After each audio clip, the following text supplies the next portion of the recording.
اعوذ باللہ من الشیطان الرجیم بسم اللہ الرحمن الرحیم۔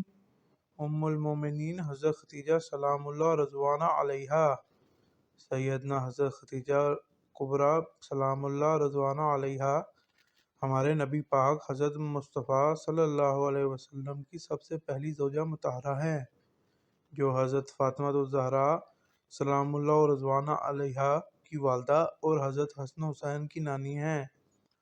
آپ سلام اللہ و رضوانہ علیہا وہ محترمہ خاتون ہیں جو اسلام لانے سے قبل ہی زمانہ جاہلیت میں اپنی پاک دامنی اور پاکیزہ سیرت کی بدولت اہل مکہ کے اندر طاہرہ کے لقب سے معروف و مشہور تھیں۔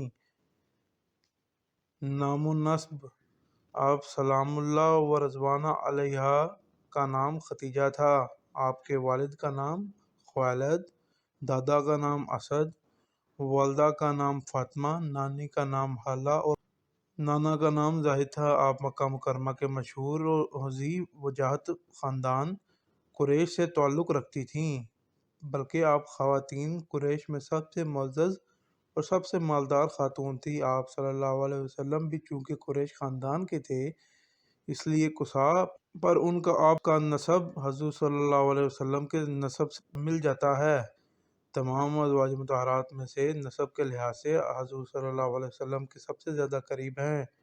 آپ صلی اللہ علیہ وسلم نے قصا کی اولاد میں سے ان کے علاوہ صرف ام حبیبہ سے نکاح فرمایا تھا۔ ولادت باسعادت: آپ مکہ مکرمہ میں قبل ہجر سن 68 میں پیدا ہوئیں۔ عیسوی تاریخ کے اعتبار سے چھٹی صدی کا نصف یعنی تقریباً 555 یا 556 عیسوی بنتا ہے۔ یہ عام الفیل یعنی جس سال معاذ اللہ ابرہہ نے ہاتھیوں کے بیت اللہ شریف پر حملہ کیا تھا سے تقریباً 15 سال پہلے کا زمانہ ہے۔ حضور صلی اللہ علیہ وسلم سے قبل آپ کے نکاح رسول اللہ صلی اللہ علیہ وسلم کے نکاح میں آنے سے پہلے یکے بعد دیگرے آپ کے 2 نکاح ہو چکے تھے۔ سب سے پہلے آپ کے نکاح کی بات آپ کے چچا زاد بھائی ورقہ بن نوفل کے ساتھ چلی، مگر ان کے ساتھ نکاح نہ ہو سکا اور آپ کا نکاح ابو حالی تیمی کے ساتھ ہو گیا، جس کا نام ہند بن نباش یا مالک بن نباش تھا۔ ان سے 2 بیٹے ہند اور حالہ پیدا ہوئے۔ ابو حالہ کے انتقال کے بعد آپ کا نکاح عفیق بن عابد سے ہوا، اس سے ایک بیٹی ہند پیدا ہوئی۔ آپ حضور صلی اللہ علیہ وسلم کو تجارت کے لیے اپنا مال دینا عام الفیل جس سال ابرہہ نے ہاتھیوں کے ذریعے بیت اللہ پر حملہ کیا تھا کہ 20 برس بعد عربوں میں الفجار نامی ایک مشہور جنگ ہوئی۔ کرامہی قول کے مطابق حضرت خدیجہ کے والد خویلد اس جنگ سے پہلے ہی فوت ہو گئے تھے اور ادھر کے بعد دیگر آپ کے دونوں شوہر بھی فوت ہو گئے تھے۔ چونکہ آپ کے خاندان کا ذریعہ معاش تجارت تھا، اس لیے آپ نے اپنی تجارت کی خود نگرانی کی۔ آپ سلام اللہ و رضوانہ علیہا اپنے قریبی رشتہ داروں کو مضاربت پر اپنا مال دے کر مکہ مکرمہ سے شام کی طرف تجارت کے لیے بھیجا کرتی تھیں۔ چونکہ آپ بیوہ ہو چکی تھیں اور قریش کی ایک شریف و پاک باز اور مالدار تاجر خاتون تھیں، اس لیے قریش کا ہر شخص صاحب حیثیت شخص آپ سے نکاح کرنے کا خواہشمند تھا، لیکن اللہ تعالیٰ نے آپ کے مقدر میں رسول اللہ صلی اللہ علیہ وسلم کی زوجیت کے بے بدل سعادت لکھ دی تھی۔ چنانچہ کسی کے ساتھ آپ کا نکاح نہ ہوا اور بالآخر آپ کو سید عالم صلی اللہ علیہ وسلم کے مبارک نکاح میں آنا نصیب ہوا اور آپ ام المومنین سے عظیم لقب سے سرفراز ہوئیں۔ جب آپ کی عمر 25 سال ہو گئی اور آپ کا اپنے شفیق چچا ابو طالب کے ساتھ رہتے تھے اور قریش کے لوگوں کا ذریعہ معاش تجارت ہی تھا، تو ایک دن ابو طالب نے کہا، بھتیجے، معاشی طور پر آج کل ہمارے ایام تنگی اور سختی سے گزر رہے ہیں، لہذا روزی کمانے کی ضرورت ہے اور میں مالدار آدمی نہیں ہوں، اس لیے آپ کو اپنی ذاتی رقم یا سامان تجارت دے کر تجارت کے لیے بھیجنے سے قاصر ہوں۔ تم ایسا کرو کہ ان دنوں ہمارے یہاں سے مختلف قافلے سامان تجارت لے کر جانے لگے ہیں، تو جس طرح دوسرے لوگ ختیجہ بنت خویلد کا مال تجارت ملک شام لے کر بھیجتے ہیں، اور نفع کماتے ہیں، اس طرح تم بھی جا کر ان سے بات کر لو، وہ تمہارے صادق و امین ہونے کی وجہ سے دوسروں کے مقابلے میں تمہیں ترجیح دے گی، اگرچہ میرا دل نہیں مانتا کہ میں آپ کو مکہ سے دور نہیں بھیجوں، مگر اس وقت ہم مجبور ہو چکے ہیں۔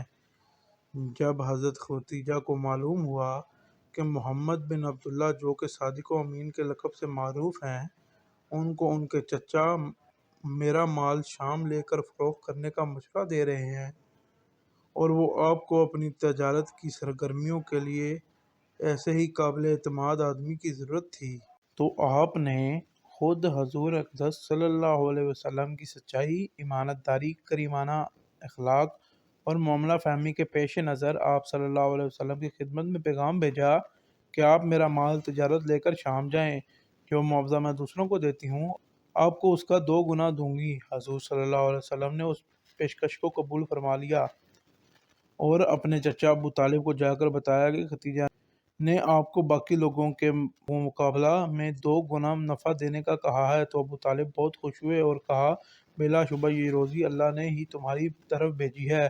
بہرحال حضور آپ کا مال لے کر شام کی طرف روانہ ہو گئے۔ حضرت ختیجہ نے اپنے ایک غلام بھی ساتھ کر دیا جس کا نام میسرہ تھا، اور چلتے ہوئے اسے کہا کہ دیکھو سفر میں ان کی یعنی آپ صلی اللہ علیہ وسلم کی کسی معاملے میں مخالفت نہ کرنا۔ سفر پر جب روانہ ہو گئے تو راستے میں دھوپ کا وقت ایک بادل آیا اور اس نے آ کر حضور صلی اللہ علیہ وسلم پر سایہ کر دیا۔ یہ عجیب بات دیکھ کر میسرہ بہت حیران ہوا۔ پھر یہ دونوں حضرات شام پہنچ گئے اور وہاں یہ بات بھی پیش آئی کہ آپ صلی اللہ علیہ وسلم نے وہاں بازار کے قریب ایک درخت کے نیچے قیام فرمایا جو نستور نامی ایک راہب یعنی نصرانی عالم کے عبادت خانہ کے پاس ہی تھا۔ اس راہب نے میسرہ سے پوچھا کہ یہ شخص کون ہے؟ میسرہ نے جواب دیا یہ مکہ کے رہنے والے ایک قریشی نوجوان ہیں۔ راہب نے آپ صلی اللہ علیہ وسلم میں نبی آخر الزماں کی علامت دیکھ کر کہا سنو یہ آخری نبی ہوں گے۔ اس کے بعد جب بازار میں گئے اور آپ صلی اللہ علیہ وسلم نے خرید و فروخت شروع کی تو اس دوران ایک دکاندار نے آپ صلی اللہ علیہ وسلم سے کہا کہ لات و عزا نامی بتوں کی قسم کھاؤ۔ آپ صلی اللہ علیہ وسلم نے اس سے فرمایا میں نے زندگی بھر ان کی قسم نہیں کھائی۔ اس دکاندار نے کہا چلو ٹھیک ہے رہنے دو۔ معاملہ ہو جانے کے بعد وہ دکاندار میسرہ کو ایک طرف لے گیا اور کہا یہ صاحب نبی ہیں جن کا تذکرہ ہمارے علماء کی کتابوں میں موجود ہے۔ یہ بات یہاں قابل ذکر ہے کہ اس سفر میں حضرت ختیجہ کے مال میں آپ صلی اللہ علیہ وسلم کی وجہ سے بہت نفع ہوا، حتیٰ کہ میسرہ نے بھی آپ صلی اللہ علیہ وسلم سے اس بات کا اظہار کیا کہ میں زندگی بھر اتنا نفع نہیں ہوا۔ تجارتی مصروفیات سے فراغت پر مکہ مکرمہ سے گئے ہوئے تمام قافلے واپس چل دیے۔ پورا راستے میں یہ ہوتا رہا کہ دوران سفر جب آپ اونٹ پر سوار ہوتے اور دھوپ شدت پڑ جاتی تو 2 فرشتے آ کر آپ صلی اللہ علیہ وسلم کے اوپر سایہ کر دیتے۔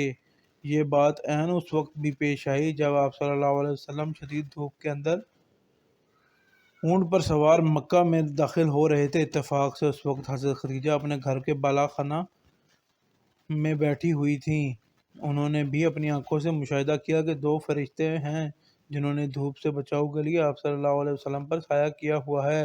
بہرحال جب حضرت ختیجہ کے پاس واپسی ہوئی تو میسرہ سے آپ کو سارا حال کہہ سنایا، جس میں راہب اور اس کے دکاندار کا قصہ بھی سنایا کہ انہوں نے آپ کے ہی آخر الزماں ہونے کی خبر دی ہے۔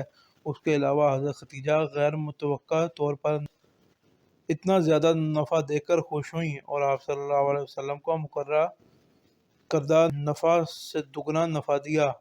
حضور صلی اللہ علیہ وسلم کے ساتھ آپ کا نکاح قافلہ شام سے واپسی کے بعد خود حضرت ختیجہ نے نفیسہ بنت منیہ کو پیغام نکاح دے کر حضور صلی اللہ علیہ وسلم کے پاس بھیجا۔ آپ صلی اللہ علیہ وسلم نے اسے قبول فرما لیا۔ اس نے آ کر حضرت ختیجہ کو یہ بتایا تو آپ نے حضور صلی اللہ علیہ وسلم کی طرف بھی کہلا بھیجا کہ فلاں وقت تشریف لے آئیں، اور ادھر اپنے چچا زاد بھائی عمرو بن اسد کو بھی پیغام بھجوا دیا کہ حضرت صلی اللہ علیہ وسلم کے ساتھ ان کا نکاح کرانے کے لیے وہ آ جائیں، کیونکہ آپ کے والد فوت ہو چکے تھے۔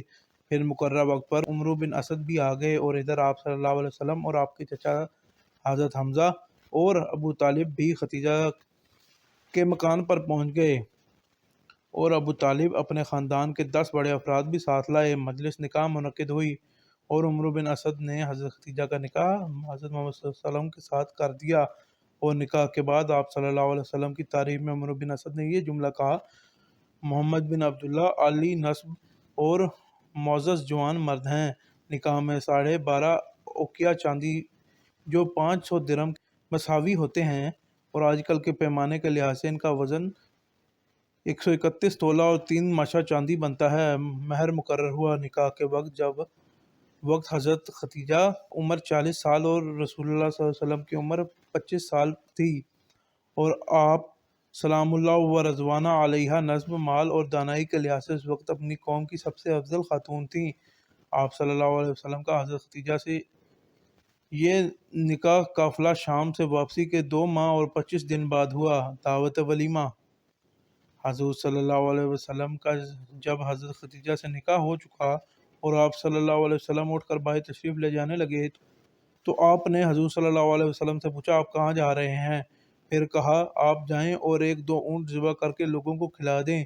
چنانچہ آپ صلی اللہ علیہ وسلم نے ایسا ہی کیا، اور یہ سب سے پہلا ولیمہ تھا جو آپ نے کیا۔